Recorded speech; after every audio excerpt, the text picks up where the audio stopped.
নষ্ট হইও না বাপ। ইসলামের জন্য লড়বে কে বাপ? মুরব্বীরা তো চলে যাবে বাপ।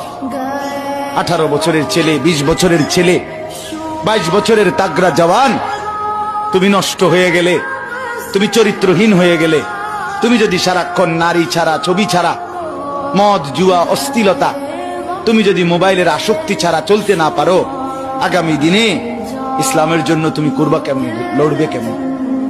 আগামী প্রজন্ম তোমার হাতে নিরাপদ দিন পাবে কেমন? বেঁচে থাকার নিরাপত্তা মিলবে না। বেঁচে থাকা 53 বছর বাংলাদেশের বয়স, 53 বছরের সমাজে বেনামাজির সংখ্যা যদি এত বেশি হয়, 53 বছরের ভিতরে মোবাইলে আসক্ত যুবকের সংখ্যা যদি এত বেশি হয়, 53 বছরের ভিতরে বেপর্দা নারীর পরিমাণ যদি এত বেশি হয়, এত মসজিদ মাদ্রাসা চারদিকে থাকার পরেও যদি এই মসজিদ মাদ্রাসা ষড়যন্ত্রের কারণে কমে